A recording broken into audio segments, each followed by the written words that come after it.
ఆత్మబంధువు మన జీవితంలో ఎన్నో మంది వస్తారు. కొందరు బంధువులై, ఇంకొందరు స్నేహితులై. కాని మన ఆత్మను తాకి మన జీవితం మారుస్తారో మాత్రం కొందరే. వాళ్లే నిజమైన ఆత్మబంధువులు. ఓ అడవి అంచు దగ్గర ఉన్న చిన్నపల్లె, మానసపురం. అక్కడ ఓ యువకుడు జీవించేవాడు, ఆదిత్య. ఆదిత్య మంచి హృదయం ఉన్నవాడు. కాని తనతోనే మాట్లాడుకుంటూ ఉండేవాడు. ఎందుకంటే అతని మనసులో ఓ ప్రశ్న ఎప్పటినుంచో మండుతూనే ఉండేది. నా ఈ బాధలను ఎవరికి చెప్పాలి? ఎవరు నిజంగా వినగలరు, అర్థం చేసుకోగలరు? తల్లిదండ్రులు లేరు, స్నేహితులు ఉన్నా మాటలకే పరిమితం, బంధువులు ఉన్నా అవసరమైనప్పుడు కనిపించనివాళ్లు. ఒకరోజు సమస్యలు అన్నీ ఒక్కచోటపడి అతన్ని విరిచాయి.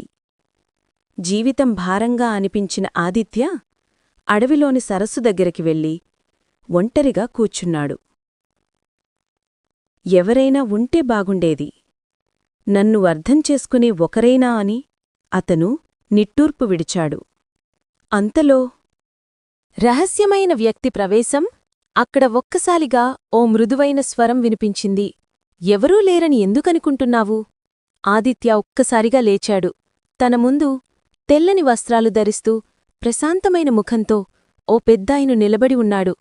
కళ్లలో ప్రేమ, మాటల్లో కరుణ. మీరు ఎవరు? నువ్వు పిలిచినవాడిని అని పెద్దాయన చిరునవ్వు చిందించాడు.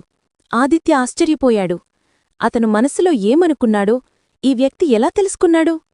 నిన్ను అర్థం చేసుకునే ఒక బంధువు కావాలనుకున్నావు కదా, అందుకే వచ్చాను. ఆ మాట విని ఆదిత్య కళ్లలో నీళ్లొచ్చాయి.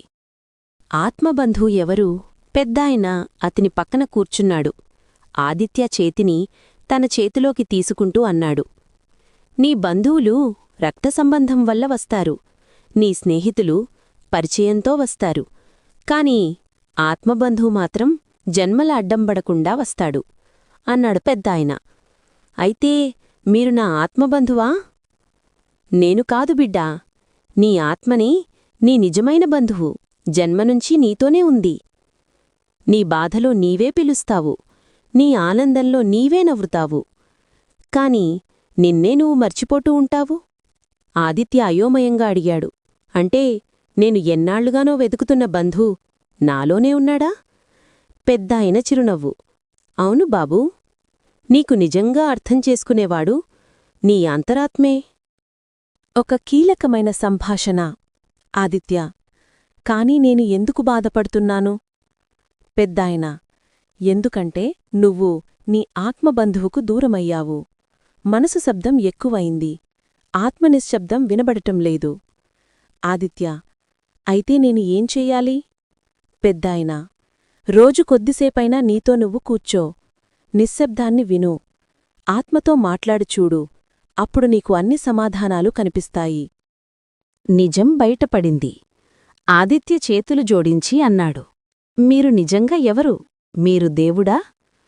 పెద్దాయన నవ్వుతూ: దేవుడైతే బయట వెతుకుతావు, నేనే నీలో ఉన్న ఆత్మస్వరం.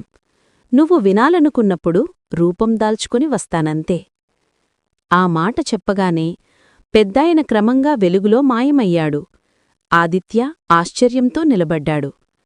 కాని ఈసారి అతని హృదయం ప్రశాంతంగా ఉంది. మార్పు. ఆ రోజునుంచి ఆదిత్య జీవితమే మారిపోయింది. ప్రతి ఉదయం 10 నిమిషాలు నిశ్శబ్ద ధ్యానం, తన భావాలను వినడం, ఆత్మను బంధువులా చూసుకోవడం, ఎవరూ అర్థం చేసుకోలేని బాధలను ఆత్మతో పంచుకోవడం, నిర్ణయాలు హృదయం చెప్పినదే వినడం.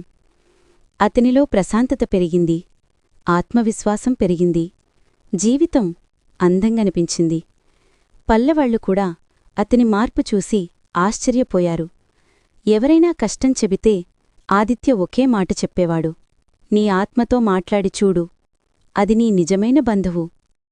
ముగింపు సందేశం. ప్రతి మనిషికి జీవితంలో ఒక ఆత్మబంధువుంటుంది. అతడు బయట ఎక్కడా కాడు, మనలోనే ఉన్నాడు. ఎప్పుడైనా బాధగా ఉంటే అతని దగ్గరకు వెళ్ళండి. ఆత్మబంధువు ఎప్పుడూ తలుపులు మూయడు, ఎప్పుడూ తీర్పు ఇవ్వడు. అతను వినడానికే ఉంటుంది. Friends, please subscribe, like, share and comment మన ఛానల్.